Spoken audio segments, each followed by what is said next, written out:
Hi there, how you doing? I hope you're doing all right. Today is the 18th of July, and it's we got 4 days to go before the end of the Avignon off festival, and yeah, it basically ends on the 21st of July. So I'll be doing I'm gonna be the person who actually closes the festival, given my show is the last show of the festival, playing at 23:30. And how many days it's been so far? I lost count. I think like 15, 16. And yeah, this is like my usual sort of morning rant, which I hope is going to be useful for the few people out there who are interested in clowning and live theater, coming and performing in a fringe, whether it's Avignon or Edinburgh, where I'm supposed to go at the end of July and so on. So this is far from over for me. It's a journey that began back in May at the Prague Fringe Festival. Then I went to Athens, now Avignon, and now I am. Sorry, I'm going to go to Edinburgh at the end of July. And in between, I shot a couple of videos from the Thessaloniki Fringe Festival. So just to recap, I'm producing this show, which is titled Shaolin Clown, and it's one of the many shows I did produce. And you can look up some scripts as well of spoken shows on Amazon. I did write, but this is a silent comedy show, so it's a completely different game. And today's topic is going to be how to take criticism and why you need criticism, a lot of it, especially if you're building up a visual comedy show. And I've been lucky because I had professional feedback from my show and so on. Now, the word criticism kind of evokes negative, comments or feedback or so on. But that's exactly the kind of stuff you need as you're honing your show and it's going forward and so on and so forth. I'm going to tell you a couple of stories based on people I met in my life and how you need to take that in general.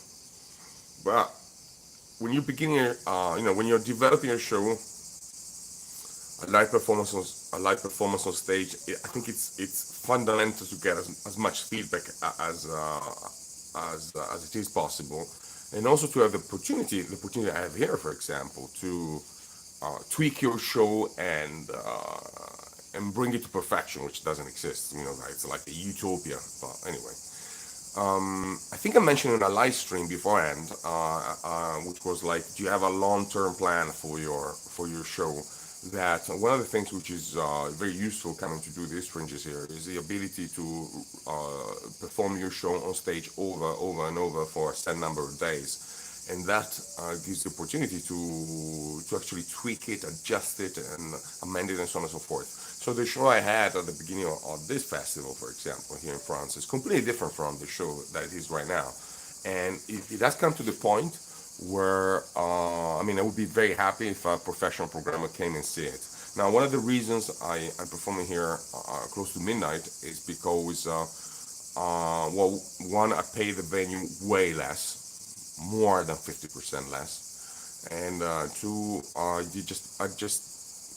just wanted to test the show really. So my objective was not to have professional programmers come and see the show, although I had a couple of pros that did come to see it. But more it was like, okay, I gotta do this for, a number of days. I got a long-term plan. By the end of Edinburgh, this is gonna be ready, and then it's a silent comedy show. I can pretty much take it over the world. And actually, today I'm going to apply to a festival in the Middle East. So, and if I do continue vlogging, like I said, this is something I do just because I would like to leave a chronicle of my work, and the objective is maybe to help other people, inspire them, or get them excited about this. Uh, the few people, somebody chooses clowning, you're just like, well, whatever, mad, you could say. But anyway, um, so one thing which is very important, first of all, I think as you're a professional in this field, you really have to be detached from your work. Okay, I mean, it is a work, it is a job, it is something The example I give to some of my students, sometimes they ask me for workshop. When we get to the conversation on, the mentality of professional, separated from the mentality of somebody maybe who would like to do this professionally but is still not in the kind of mentality, is that I'm completely detached from my work. And the example I make is you must imagine you are a waiter in a restaurant. So you are waiting in a restaurant, you're waiting a table, so on and so forth, and you break a plate or you break a glass. You're just moving from one table to the other. You break a glass. Well, it's not a big deal. You're not gonna take that personally. Okay, glass is broken. All right. So get a broomstick. You're gonna swab it away, and off it goes. And I think the biggest mistake you can do as you are developing this professionally is to take it personally, to identify yourself 100% with what you're doing. This is a big mistake. Now, why is that? Because if whatever you're doing is not working, or you break a plate, to use the weighting metaphor, a whole set of negative emotions will come up, and that can be destructive. I mean, I saw people. I'm not gonna mention names, but I saw. It kind of reminds me of a person. It's in the field of music. I saw a person literally hanging the guitar against the wall because he had so high expectations for his music, and as soon as he received negative feedbacks, basically, this person just decided to quit. Okay, you don't want to get on that stage, and so you want to be detached. Now there are ways to be. Also, you need to be detached. For example, if you're doing a show 100 times, like I'm going to do, it's going to be 100 times. Now, one thing is to be on the stage for like once, with your show, and then twice, and then. But if you do this continuously for 3 months, you really need to detach yourself from the product of your work. Okay, and I know this is hard to digest. Certainly, people who do this professionally have something inside that triggers them into being on the stage. But at the end of the day, you mustn't forget you're doing this for somebody else. That is to say, the audience. And that if you're doing this like many times, you need to conserve a certain amount of emotional energy. So if you put yourself 100% over that, like I said, investing all of you, then no, that doesn't work. So in my case, meditation was very good. I started doing meditation in 2012. Went to a Zen center for a couple of times, and I still do it. I'm not doing it right now. It kind of becomes, the thing about it, meditation, if you do it for several years like it did, it becomes automatic. You can meditate pretty much everywhere, even on an airplane. So I find that very useful. And once again, it helps you detach. Okay. So let us start with a horror story. I think a negative example on how not to take criticism. Okay. And then I'm going to explain why it is very useful, beneficial, and how also to basically interpret it. So the story is this one. A friend of mine came here to Avignon, we not mention his name, and did a clown show. And basically, the clown show needed major work on it. Okay, he came here. So the mistake he made is that, and that's because he just didn't understand what kind of circus it is.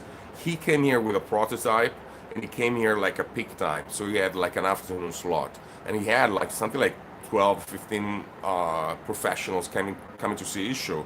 But the show was not absolutely ready. It was still a prototype, and then he's a good friend of mine, and he asked for my opinion. And I'm usually very honest. When I give an opinion, I'm just saying, okay, this doesn't work, blah, blah, blah. So I explain the fact, well, this is a prototype, that doesn't work, there is too much music, blah, blah, blah, stuff like that. And basically, he cowered back. You could see that from, the face speaks, okay? I just woke up, haven't shaved. So this is the sort of time of the day where, I don't think too much, I'm spontaneous, so I'd rather do it this way. Coffee in my hand. So he covered back. It was like, it was aghast. I criticized his work.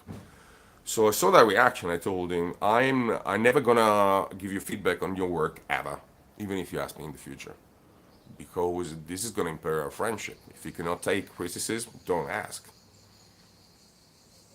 And and he just never came back to Avignon with that show. He never worked on that show, as far as I know.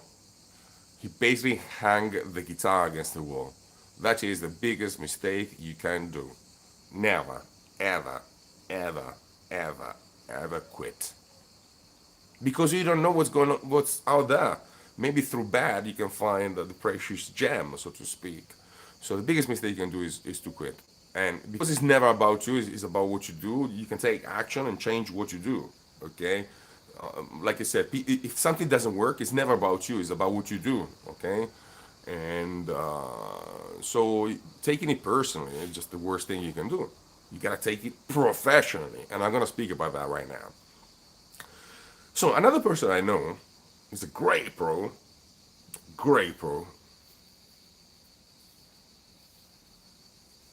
Basically works this way. He's completely detached from his work. He's a guy who actually introduced me to meditation.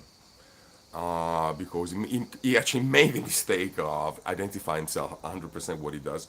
So what he does when he develops something, he kind of tests this everywhere, even in small, very small theaters, even for free. And that's what I did with this particular show. I literally wanted to test it everywhere. So usually I sell my shows for a fee, quite a high one for the shows were very well honed.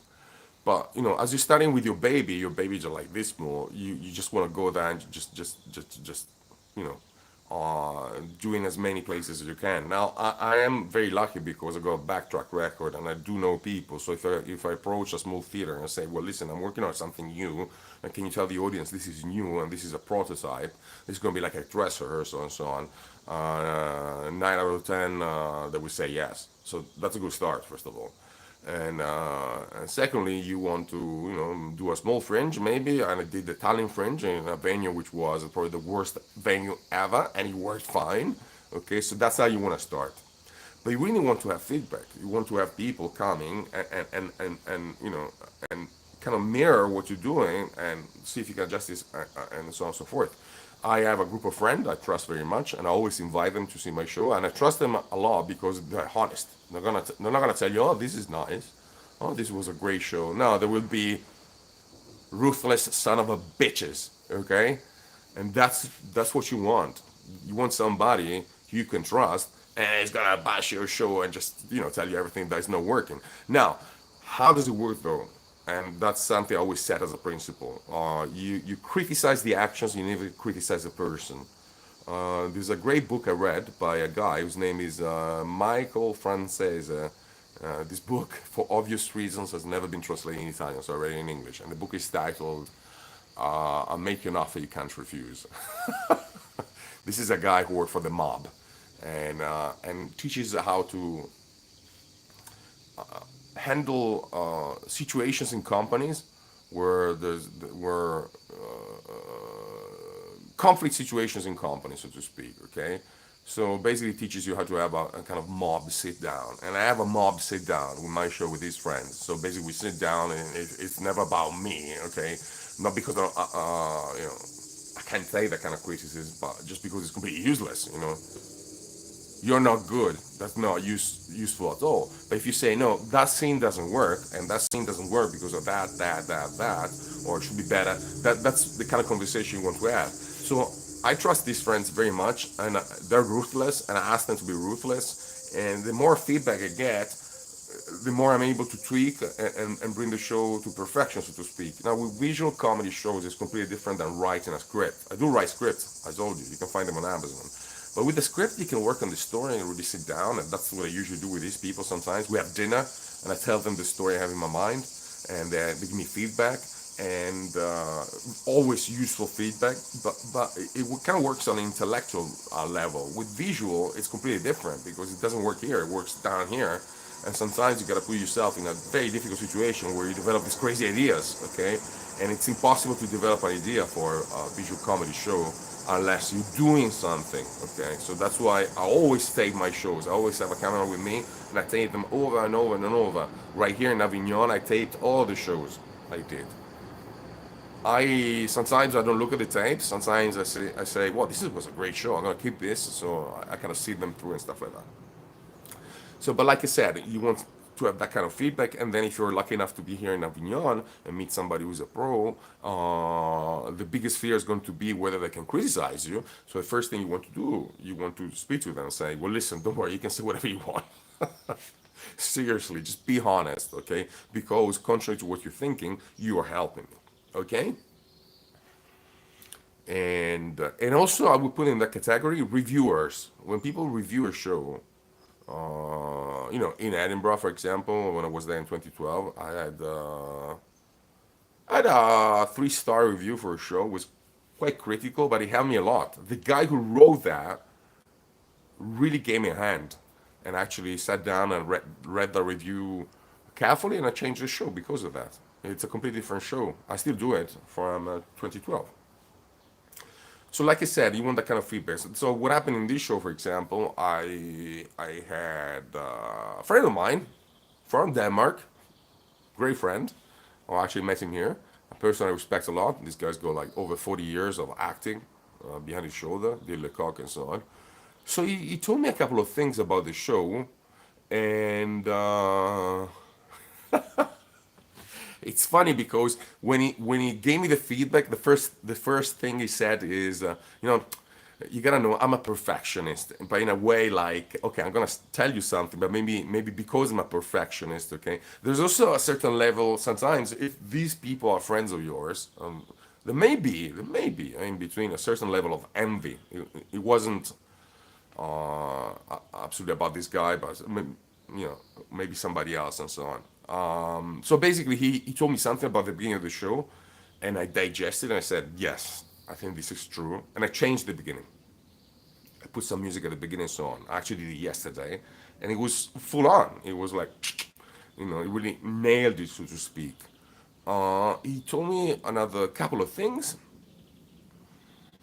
and because I'm very detached usually, I don't write them or stuff like that because I kind of remember. I mean, the show right now works, okay, so it really works. So we speak about the nuances here and there, but there may be some instances where you may want to carry on no matter what people say.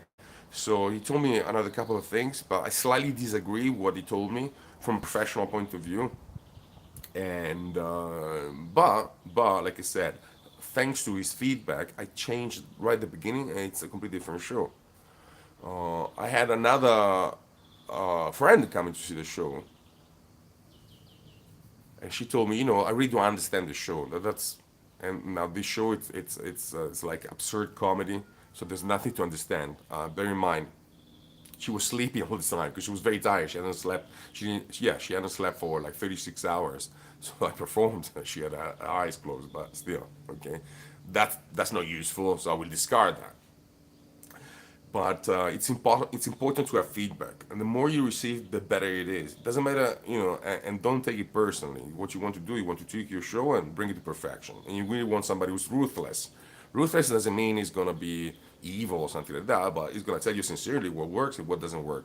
If it's a pro, better. Even if it's not a pro, though, and you may, have somebody come and watch your show, and you ask this person, him or her, well, listen, I would like some feedback. But can you be specific when you give your feedback? Something that you liked. Now criticism may be something that works. So, for example, this Danish friend of mine said, "What you're doing right now, at the very moment, just works very, very well." Okay, but usually I forget that because it's not useful. I wanna, tweak it. So usually, don't look at what is good. You tend to look at what can be, improved and so on.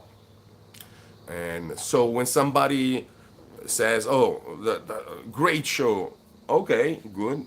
It may feed your ego for a second, but it's not useful at all. Okay, yes, maybe it gives you the energy to keep forward, but you really want to have a view on what is not working yet and stuff like that. Okay. Underneath that, having said that, there are instances where you'll have to advance no matter what. You'll have to take the narrow and winding road, quoting the Bible. You have to go through darkness in order to find the light. Okay? Now that may happen, and that's up to you. And that, you know, whether you take it that path, I think pretty much can only be led by intuition. Intuition. I mean, there are instances where basically the whole world would be against you, and you know, out on an intuitive level, you say, okay, all right, but I'll just keep going because I'm gonna find something useful. That's not my case, but I'm gonna tell you a story, and this story happened in Edinburgh in 2012.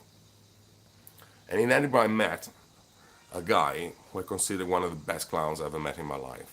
I saw his show, and for the first time in my life, I felt envious, envy, a negative emotion, a destructive emotions. But you know, I've done a lot of work on emotions, stuff like that, and there's an element of truth in negative emotions. Okay, what the Tibetans will say, collecting the diamond from the snake's head. Okay, and basically I sat down with this guy and I said, you know, what you did is great, just literally great. And I gotta admit, I envy you. I actually told him. Okay, so we had a laugh over that beer and stuff like that. But this is important because I don't envy people for money or cars, girls, houses, apartments. But he did something on the stage that was so good that really left such a mark. And I said, that's where I want to go. Okay, it was inspiring in a way. And basically what I'm doing was inspired by him as well. He's a man. And and he and I told him, well, I'm sure the people at the beginning didn't like what you're doing because it's so odd and so bizarre and so new in a way that probably the reaction was negative. And he told me, well, what happened 5 years ago? I did the free fringe, and I had, sorry, my phone is ringing. Yeah, just let it ring for a second. Yeah, I should put it on silence. And we stop. Okay, I'll drink a coffee meanwhile. That's the beauty of live streams. Okay, stopped. Now, and he told me, well, I did the the free fringe in Edinburgh 5 years ago, and basically had 50% of the audience walking out on the venue after the first 2 minutes.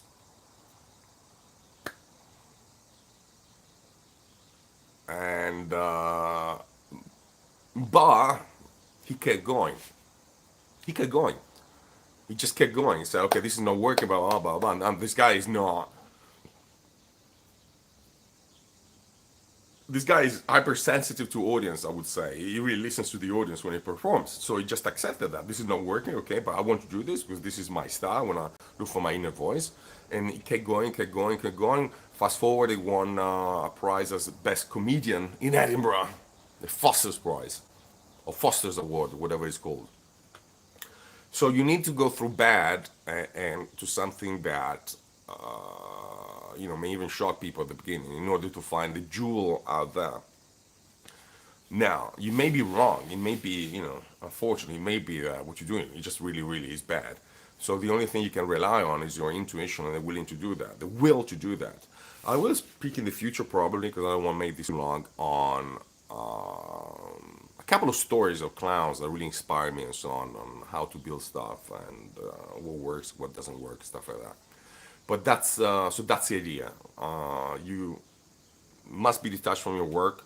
You want to receive as much criticism as you can, especially you want to have look for things that don't work. So mostly it's going to be negative feedback. You want it to be about what you're doing, not about you. And remember, if you're doing this professionally, you serve a higher cause. You're the slave of the audience in some way, or the prophet shedding the light. I actually don't know. So yeah, sorry. Random thought. 4 days to go. Certainly, you can feel the fact that everything's kind of slowing down. There's less audience around and so on and so forth. Yesterday I had a great show. I had people from Estonia, Belgium, Hong Kong. Actually, the lady from Hong Kong paid a great compliment, but I will not tell you. And so 4 days to go. Yeah, it's bizarre. We've been through the circus, but it was well worth it. And I'm looking forward to what is going to happen in Edinburgh because that's another circus, but that's another story. Having said that, enjoy life and have a great day.